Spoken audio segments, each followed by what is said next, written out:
Welcome to the 6th episode of the AV Podcast. I'm your host, Carlos Alvarez-Roth, and I'm here with good friend of the AV department, Colin Brown. Hi, how you doing? Vandegrift alumni, the Jimi Hendrix of Austin. I don't know about that. And, sorry, it's kind of like tradition that I give everyone a bunch of titles. Like, I think Francis was like the soul of South Korea or something. I was gonna say, wouldn't like Stevie Ray Vaughan be the Jimi Hendrix of Austin? If you're really talking about Okay, it. well let's calm down there. Okay, today we have a special Kingdom Hearts themed episode. Kingdom Hearts 3 was released 2 days ago. This man has completed it within those 2 days. Very quickly. A lot of sleep deprivation, and we're gonna talk about it. So I do want to say that there's gonna be spoilers on this episode for Kingdom Hearts 3. So if you are, not that much, but we're gonna talk about what I've seen. Yeah. Spoilery, and then not past that. And I'm gonna talk a little bit about some of the stuff later in the game, but I'm not gonna reveal any key information or anything like that. Exciting. So if you are like on media blackout, then avoid listening to this. But besides that, I think everyone should be able to hear about it. So Colin, I want you to give me your just bare bones initial impressions of what do you feel about Kingdom Hearts and the game, and comparing it. Yeah. The first thing, from the second you start, it's gorgeous. It's beautiful. It's It looks amazing. Olympus There might be games on a graphical standpoint that look better than it, like the graphics are better, but as far as like the diversity of where you're going and all the different environments and the way they look and that cartoony shell-shaded style. Oh, it looks so good. It looks so good. So that's the first thing. And the gameplay is really, really tight and feels nice. It does. It's a little flashy, and at times I do feel overpowered, but we can talk about it more. Sure, we'll get into combat. But that's sort of my thoughts on the gameplay. And the story wouldn't make a lot of sense if you didn't play the other Kingdom Hearts games, obviously, because it's the 9th or 10th game in the series. Yeah, we discussed this last night. night. It's Kingdom Hearts 3. It's kind of predictable if you have played the games and you know your stuff. But it's definitely got a lot for players that they'll like, you know? Yeah, and I'll let you know this. Connor just informed me. He is actually... by the way, we can talk about Connor in the booth if we need him to search anything up for us. Voice in the sky. Yeah, he wants to play the game, so do avoid big spoilers. Or if we are about to save it, let him know so he can mute his headphones. Wants to play the game and has played the others, or wants to play the game and hasn't? Yes. Oh, I didn't know this, Connor. Why didn't you tell me this, bro? I didn't know you were a Kingdom Hearts fan. You played them all? It was when I was a lot younger. So I don't remember a whole lot about them. Okay. It was like the DS and the PS versions. Okay. So disclaimer for Connor and for all. If you want to play Kingdom Hearts 3 and it looks cool to you and you're willing to play the other ones, I recommend it. You can pick up the story so far at GameStop for $40. It's like 50, 40, 50. It's like 40. It's 40? Cheap, okay. Yeah. Okay. It's like $40 for like 8 or 9 games, which when standard retail game price is $60, that's crazy. That's insane. You know, so there's a few movies in there. 3 movies, 6 games, but they're good movies except for one. except for Recode. Except for one. One movie's bad, but the one other movie's very are bad. Everything else in that package is great. And it'll tell you everything you need to know going into Kingdom Hearts 3, so it won't be confusing and it'll be more predictable, but also hopefully not predictable. Yeah. Okay, so give me your initial takeaway. Is it better than the other Kingdom Hearts games, or worse? Like, obviously the graphics make it, on face value, but like actually like getting the nitty-gritty of it, as you far as finished like it. when the games came out, I don't know yet. Don't even say relative. Just do them. Just quality. Just the way it is. Like I haven't played it enough yet. I still have to beat the secret bosses. Yeah. And I still have to play it on the hardest difficulty to see the way that changes the combat. As of right now, it's better than all of them except for maybe Kingdom Hearts 2. Okay. The only reason being is that Kingdom Hearts 2 is like my favorite game since I was like 6 years old, and 2, the combat, I don't know if it's quite as tight. It's just they did a really good job of blending the floatiness that people didn't like with Birth by Sleep and stuff and kind of melding it with Kingdom Hearts 2. Mm-hmm. But I don't know if it's as good as Kingdom Hearts 2 as far as the combat goes. And there are things like I prefer the drive forms in Kingdom Hearts 2 over the Keyblade transformations in Kingdom Hearts 3. Okay. Yeah, just little things here and there about that, and I really don't like the attraction flow stuff. A lot. Interesting. I really don't like it.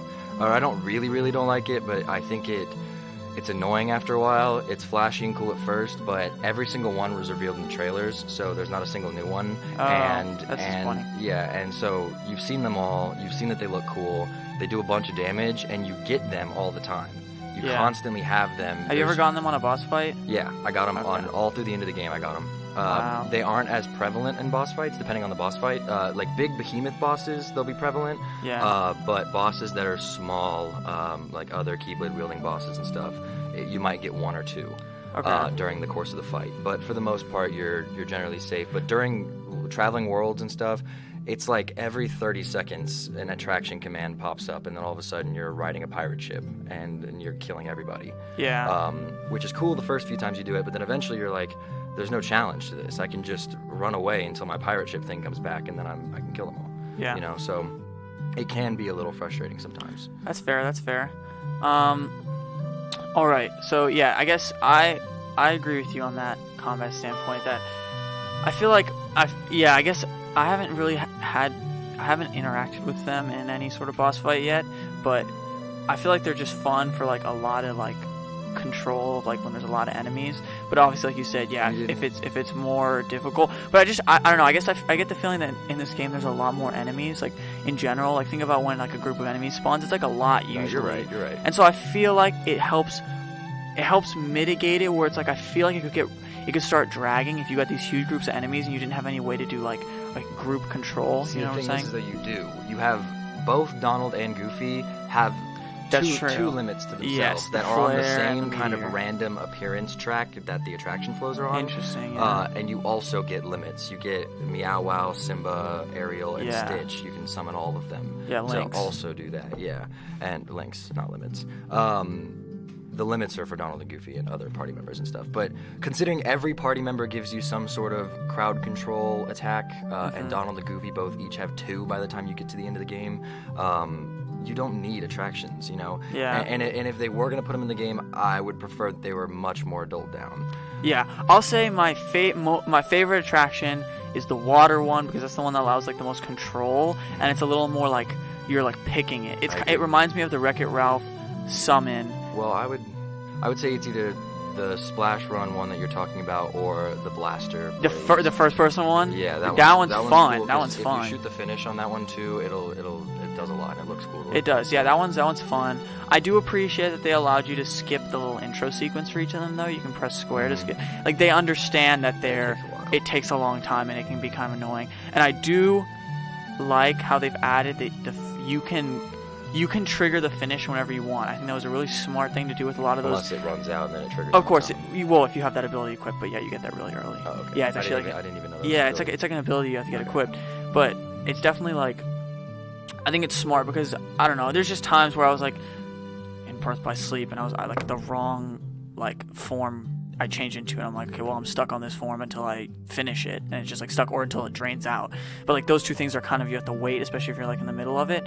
Whereas like here, you can just press triangle and activate the finish, and then just move on. Right. Yeah, and I mean, since we're already talking about combat, it is every aspect, because Kingdom Hearts had its main entries and then it had all of its side stuff, right? It had all of its spin-off games, which were all crucial to the story, but each game tried something different in their combat. Yeah. Birth by Sleep was the first one to use Command Decks and had Shot Lock.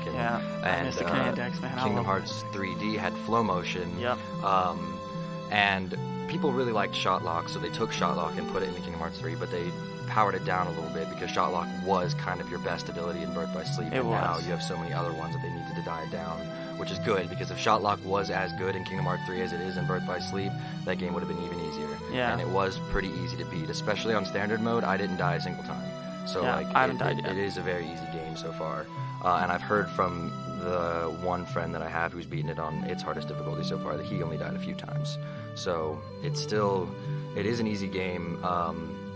And the main reason for that is because you have so many combat options, but the reason you have so many combat options is because they've been experimenting with so many things that they just refined all the stuff that they experimented with and put it into one thing, which is awesome, but you do feel really overpowered at times. Yeah. But it is really, really fun to play, and it is a It really is. good time. It's really cool to watch, even like Yeah. like I don't know. I mean, obviously I'm nowhere near completing the game. I'm in the second world. I guess it's the third world, and I only have a few of the the Keyblade transformations unlocked. But even like the ranged one, which I have now from the second world. Again, I'm trying to be vague, but it's like cool. Like it's really cool. I mean, I will say every Keyblade transformation that I've seen at least so far, and I've gone through the main story of the game, was shown in the trailers, and they repeat. So I will say that there are apparently some Keyblades that you have to unlock through synthesis, and the Ultima weapon is here, and like I'm just saying the main Disney Keyblades and stuff, and the stuff you get while you're going through the story, for sure. plus like the 2 or 3 you get that aren't Disney Keyblades in the main story. For sure. All of those, I mean, at least 3 of them have the gun transformation. Yeah. There's maybe 3 Keyblades who have a completely unique transformation to themselves, and even the Kingdom Key, which is the starting Keyblade of the game. Oh yeah, and you can power up Keyblades. You can upgrade them, right? Yeah. Even the Kingdom Key, which starts off with what's called Second Form, which gives you all of your abilities from the past game back. Even that isn't unique to just Kingdom Key. There's another Keyblade that comes that has what's called Second Form S, which I guess is a better version. I honestly, when I was using it, couldn't see that it was much better than the original version, so I just stopped using that Keyblade, did you get the pre-order Keyblade? No. You had to have pre-ordered it from Amazon. Okay, I got that one. Okay, there's 3 of them, depending on where. There's different ones. Okay. There's 3. Yeah. It's just I have Xbox, Amazon, and Walmart. Okay. Yeah, I mean it's not that much different. It just gives you it's just for the beginning. I mean it doesn't do much. Yeah. But anyways, I think it's cool that you can power them up because I think that allows for different things. But I do want to mention because I think it's relevant that I do think there's obviously Keyblades that they haven't shown, being Ultimate Keyblade, and I think that there's thing about it. I may be way off base, but wasn't in Birth by Sleep there was a Keyblade for completing some amount of the mini games or stickers or something? Yeah, you get for doing all the ice cream mini games, you get an ice cream Keyblade. Yes. There might be something like that. I think there's a classic Kingdom Keyblade that you can unlock. Obviously, there's the synthesis Keyblades, which I think there's for sure 1, but there might be 2. And then there might be some Keyblades for objectives, and that might be pretty sick. I would be willing to put money on that Ultima weapon might not be the best Keyblade in this game. You think you know what it is? I think you might be able to get the X-Blade and synthesize the X-Blade. Okay. Because in Birth by Sleep you could do that. Yeah. Or you could forge the incomplete X-Blade. Yeah. Obviously this is the next level, so but I'm just saying like obviously the story based ones we've seen and they have their, but I'm just saying like the idea of transformations is cool because it opens up the possibilities of like not just basic values and like the attack values are this and the defense values are this, and the fact that they've connected shot locks to the Keyblades you have, like it's cool. Like changing Keyblades I guess feels more meaningful than it did in other games. That was something people liked about Kingdom Hearts 2 was that they added that each Keyblade would have an abilities rather than in 1 where it was just the stats. Mm-hmm. And they did take that further by giving them transformations. I actually found myself you go to the Tangled world before you go to Frozen, and both Keyblades are magic Keyblades, and there's, to my knowledge, there's only 1 world in between those 2 worlds, and so in that world it gives you an attack Keyblade, and I actually, even though the Frozen Keyblade had better magic stats and better attack stats than the Tangled Keyblade, I continued to use the Tangled Keyblade because it was only like 1 or 2 points down below it, but the transformation, in my opinion, was significantly better than the transformation that the Frozen Keyblade gave me. But I don't know. I mean, obviously, it's just a different thing. It's the whole equipping 3 Keyblades and stuff is interesting, but I think it can make for interesting combos. No, that is the one thing I think is awesome, is the 3 Keyblades, because in the past Kingdom Hearts games I've had to like decide, do I want to play attack, do I want to play magic, do I want to play like more defense, or do I want to try to be as balanced as possible? Yeah. And this game I can almost guarantee to recommend balanced every time, because the fact of the matter is you can push your balance in any which direction you want by choosing a different Keyblade. So I went in picking all of the because at the beginning of every Kingdom Hearts game they give you some questions, and based on how you answer those questions, I'm curious to hear which ones you picked. Balance. I picked balance for the first one, but for the third one there's no balance. It was defense, magic, or attack basically. Attack, I think. I did attack. Yeah. Damn me up. We have the same ones because attack lets you beat them faster. Yeah. So I will say I would pick balance every time because I could use an attack-based Keyblade, and then once the enemy got far enough to where I was like, oh, I can't use my attacks anymore, I would just switch to my magic Keyblade and fire them up with some magic, specifically fire magic, and do a bunch of damage. And then when I ran out of magic, switch back to my other Keyblade and be back in an attacking form. Yeah. So it allows you to be a lot more versatile, but it almost takes back some of the RPG aspect in the sense that, like, you aren't gonna be a mage, you know what I'm saying? Like, you're not playing Sora as if he liked magic. You have the ability to play Sora as anything. Yeah. And it's cool because you can experiment with a lot of different stuff. Like, for a while I was doing it to where I had 2 attack Keyblades, and if one of them changed into a transformation, to stop the transformation time from running out, I would change Keyblades to my other attack Keyblade, so I could keep the transformation and I didn't know you attack could with even that do Keyblade. that. Yeah, That's and then cool. change back and then use the transformation again. It would just immediately be the transformations. That's to, like, awesome. Do finishing stuff. Yeah, I feel like that can. I'm hoping that there's some boss that they use, some secret boss that they use that like heavily, like for like you need more. No, but you need to use your multiple Keyblades to beat him. Yeah, for whatever really reason that that they could is, do you know would what I'm be saying? Like Kurt Ziza's in Kingdom Hearts 1, where you have to, when he has the bubble around him, you have to shoot him with magic. Or they could do a cool thing with, like, let's say, don't tell me if they do something like this, but I'm trying to remember the organization member, but the one with the cards and like Luxord, and you get some sort of card and it stops you from being allowed to use one of your 3 Keyblades, and so you're like forced to use the other ones until that one restores. I can tell you right now it doesn't happen. Well, maybe it's a secret boss. So it's not a secret boss. I calm can tell you down. right now it's not a secret boss and it doesn't happen.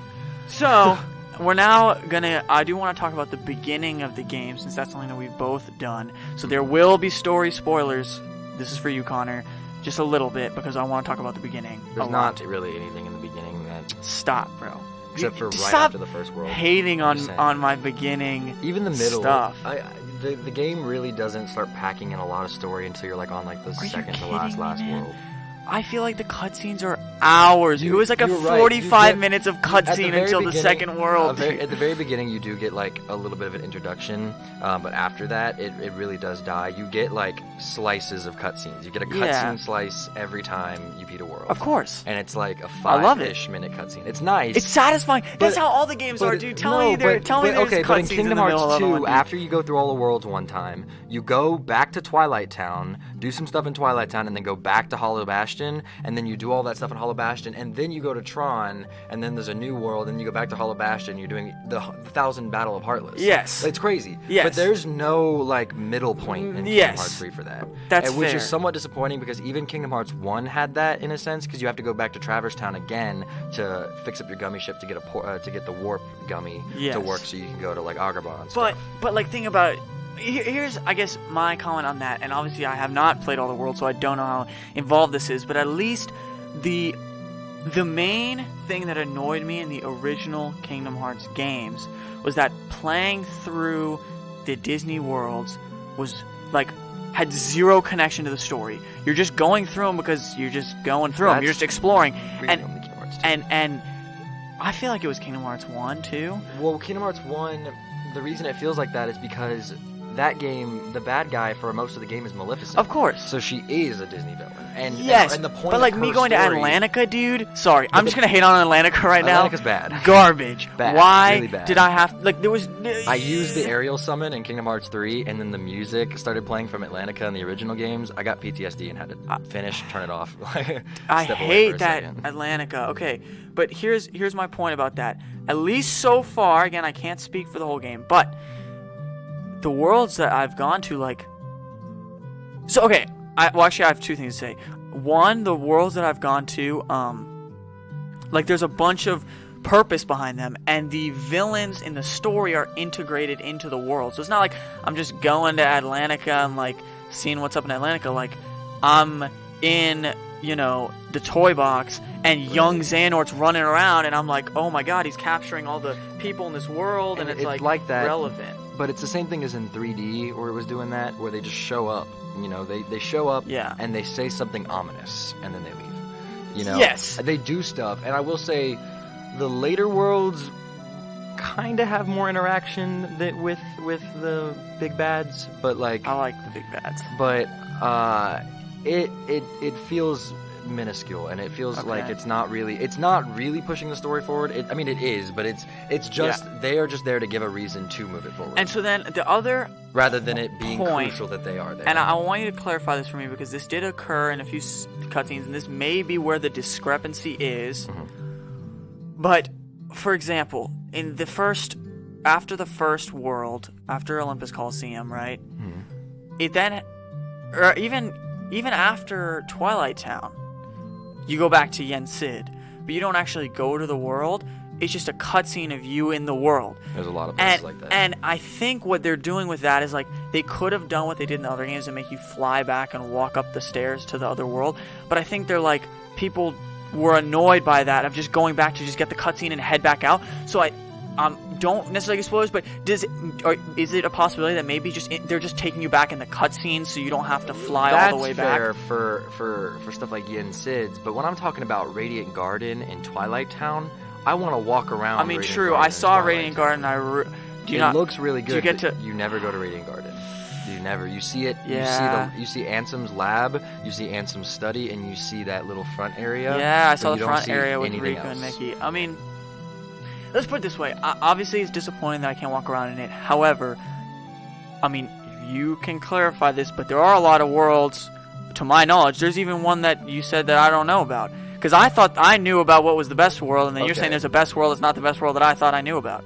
There are, if we're talking about unique Kingdom Hearts worlds, Give me just a number of all of them. all of them. Total. Okay, hang on. Because Where do you start? You you start. start in Olympus okay, Coliseum, so Olympus, Toy Box. Toy Box. I'm trying to think of in the order that you go to them. Tangled, Okay. Monsters Inc. Okay.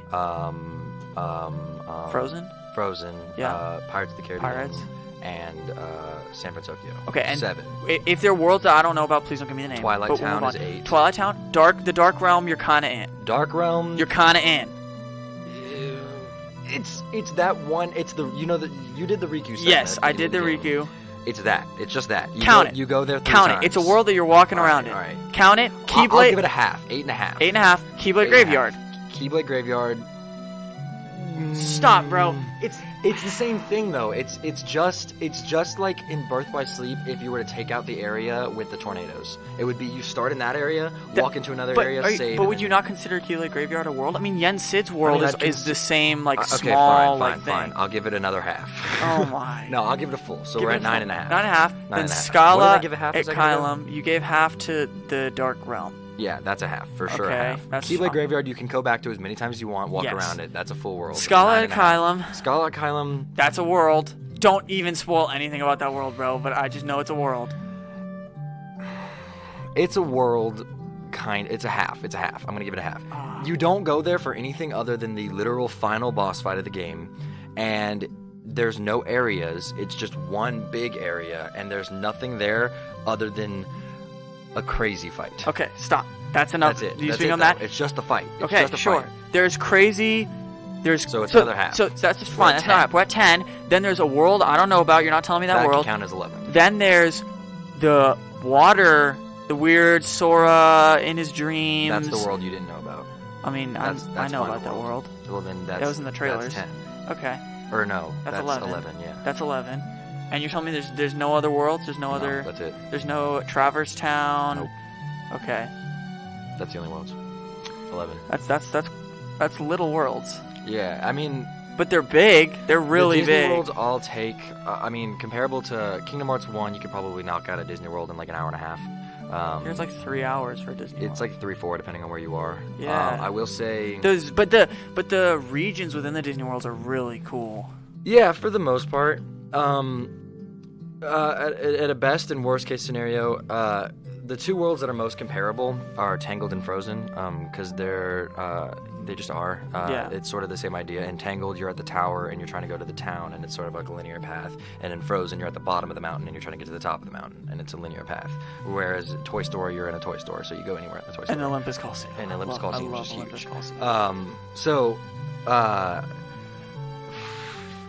Frozen is is just really kind of bland. It's just like there's not a lot going on. Yeah, I mean that was I heard that. And so the world's really long, but I was kind of bored for a lot of it, to be honest. I mean, not bored, but disappointed because I was coming off of Monstropolis, which is really cool, a really cool world. It wasn't my favorite, like, looks-wise, but it was a cool world to be in. And to go to Frozen, where everything was kind of bland, and it was just enemies, and there were no people, and you don't even go to the actual, like, what's the town called in Frozen? Arendelle. Yeah. Arendelle. Damn, bro, you know. And you don't even go to the town of Arendelle or anything, so it's like... It's okay, but in Tangled, it's the same layout basically. I mean, not the same layout, but not the same maps, but like the same general idea. But it's beautiful. I mean, there's the little, grass there's in the ponds game looks everywhere. so good. There's flowers, there's trees, there's I mean little tiny things you can find behind rocks and crevices and things and ingredients everywhere. But because it's frozen, there's nothing. It's just ice everywhere. Yeah. Ice and snow and some trees. You know, so it's just not as magical to run around that world, and the lighting of it just super dark and stuff. So it just kind of feels kind of boring. Okay. So I don't remember what we were. So, yeah, we're talking about the worlds. We're just talking about the worlds that there are, and if you feel like, did you feel okay? So I'm gonna ask. Some of them are a joy to go around for 3 or 4 hours. Some of them it really feels like 3 or 4 hours that you're in that world. We're gonna talk about a few more questions here. These questions you need to answer with as much vagueness as you can. A, this connects to the worlds. Did it feel like it was enough? Did you feel like there was enough in the game? B, was it satisfying? The end of the game, obviously you haven't seen the secret ending or necessarily the epilogue, whatever, but are you satisfied with what occurred in the game? And then finally I just have, I guess, some specific questions, but just answer those two, the kind of overall. So am I satisfied, and what else? Is it enough? Did you feel like it was enough? Because we just said there's 11 worlds. Does it still feel like it's enough? Is that still enough, or are you there like, I wanted more? It's the longest game so far, so I really wanted there to be. It would have been enough if there was one more Kingdom Hearts world, or even just a revisit to Twilight Town. I just needed something else because really it disappointed me that it was, and I understand why they did this because they needed new players and all this, right? They needed to bring in new people, and they needed to approach it as it was traveling the worlds with Disney characters, right? Rather than be like, hey, the epic conclusion to Kingdom Hearts, because then you're only attracting Kingdom Hearts fans and not the outside people, right? So I understand why they did this, but it was all the Disney worlds in a row, and then the second you finish the Disney worlds, it's just story like crazy, and it's only the Keyblade Graveyard. It's like second the Disney worlds are over, you literally go do this one thing that everybody knows what you're gonna do if you've played the other games. Then you go do the other thing that required you to do the other thing, and then it's over. You know, like. But I mean, it's long. I assume it's a long section, just a bunch of cutscenes. The Keyblade Graveyard section probably is like 4 or 5 hours long. Okay. But the beginning of it made me mad because it kind of makes you feel, especially like considering the hype coming with the trailers beforehand, and all this, like, it's going to be dark, it's going to be a dark game, and then it just kind of made me mad because it was a big fake out. Okay, now the final question is: are you satisfied with the conclusion, not the game? I'm not talking about the game. I don't know the conclusion yet. Okay, but from what you, what I've seen so far, story, no. I guess the story, it was not satisfying. No, because it's not fully explained. I think I need to see the epilogue. Okay. I think I need a secret ending because there's some stuff that happens with some characters and just some sort of symbolic imagery that they have at the end, and just some questions about some people that I'm like, how are you this now? Like, how are you, like, how did you go full circle and now you're, I mean, without saying who or anything, there's a villain who has been a villain the entirety of Kingdom Hearts and has just been a villain the whole time. I mean, he showed instances of not being a villain and having a nicer side, but he's never really shown a full circle turn to become that, right? And then even up until the Keyblade War, he's not showing that. There's no indication that will happen. And then he does. And then game's over. Last scene, he just shows up in nice new clothes. He's not wearing a cloak anymore, and he's just got like a new get-up, and he's just like, "Hey, let's go play on the beach." And they and all the main characters go and play on the beach. Okay. Like. So okay, I will have final question because we're almost out of time. So I have two final questions. Question number one, Question number 1: Are you excited to go back now on the hardest difficulty, play it and 100% it, and like do it all, do everything? That's and I need to see it. Did you enjoy your time overall? Did you enjoy playing the game? It's a good game. Even now, even after I beat it last night, and then realized this morning that I fell asleep after I beat it and didn't save, and had to like try to rebeat it again. I didn't actually rebeat it again yet today. But even just opening it up to look at it again after beating the game, I still looked at it and went, "Man, that's a beautiful game." Yeah. and it still is super fun to play. Yeah, I need to see the secret bosses before I make any judgment on better than Kingdom Hearts 2 or not. Because right now, Kingdom Hearts 2 has the strongest secret boss game out of any of the games. I mean, Lingering Will... Dude, you have to think they're going to go harder than Lingering Will, dude. They're going to have to. Well, I'm not worried about that. I want volume. Like, I like the idea of the organization all being a secret boss because it's fun to go and randomly fight whichever organization member you want. And I will say the fights that happen during the Keyblade War are the best in the series. I mean, like, the coolest in the series, for sure. Maybe That's not awesome. the best, like, design fights. Yeah, but they're really coolest. cool. Like, I mean, Okay. it's some, like, 2v2s and 3v3s out of a fan fiction. Like, it's crazy. Yeah, I heard there are a lot of fan fiction stuff. Okay. So you'd say overall you enjoyed your time and you're excited to go back and 100% it and mainly get to see through that everything. epilogue and secret ending, and then to see what's up with the secret bosses. Because Yeah, I don't know that it can. Because Kingdom Hearts 2 is revered as like maybe even the best combat in any game ever. Like people talk about it like that, and so it's a hard game to beat. And I don't quite know if it has yet, but we'll see once the secret bosses. And I think part of that is having a lot of secret bosses, so then I can play a bunch of secret bosses. I will say, right before we end, that I did just kind of think about this, but I do think that the Keyblades allow yourself.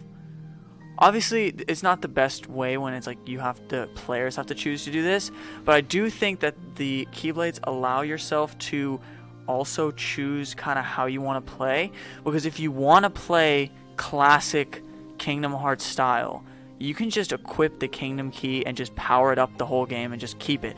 And it doesn't give you any crazy transformations. You're just fighting with the regular key and abilities. You need to find the synthesis items to actually like upgrade that weapon. Sure, but I'm saying like if you are, and I was thinking about it the other day because I was like these transformations are cool. What if I just want to do, I don't know, just like the regular stuff, just regular combos and whatever, and you don't stuff ever like have that. to press triangle and use them. That's true. It'll make the game really hard though, because like That's you true. said at the beginning, there are a lot more enemies, Yeah. so that's why they gave you all those crowd control moves. I just think they gave you too many.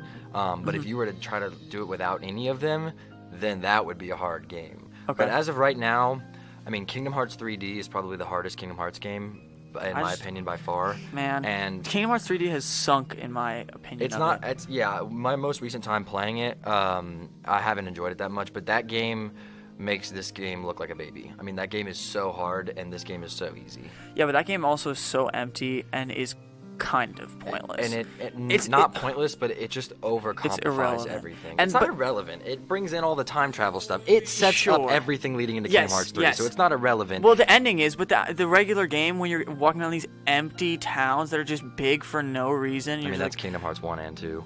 No, but Kingdom Hearts 1 and 2 aren't big for no reason. Like, you're going to Kingdom Hearts 1 through Halloween Town, you're like, oh, this is so sick. But I'm there in the place where Igor is, and I'm like, why is this like? It's so big and empty. I think the world design in Kingdom Hearts 3D is great. We're not here to talk about 3D. I'm just talking about. I'm just saying that it's really hard. And Kingdom Hearts 2 used to be said that it was easy, but I play on standard mode Kingdom Hearts 2. I might still die twice, maybe 3 times, right? If I slip up in a fight. Yeah. But in Kingdom Hearts 3.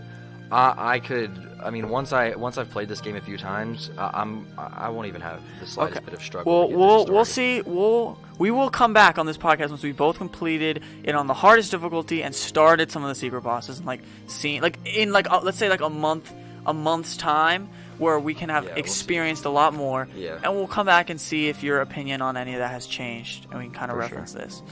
So thank you, Colin, for coming on the podcast. I enjoyed it. Boy. Got my Kingdom Hearts fill. I just want to go back and play it now. I don't have rehearsal today, so I just got to go home. Yeah, I can't play it when I get home. I probably won't get to play it again until tomorrow, which kind of stinks. That is brutal. I will. All right. Well, thank you for coming on the podcast. Hope you guys have a great rest of your day. The podcast will continue next Friday. And, have a great rest of your day. Was last seen in the Hollywood area.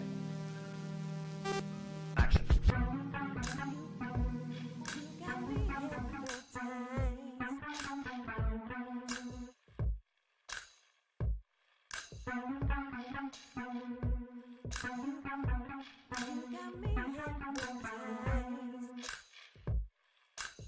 Very clever the way everything blends together.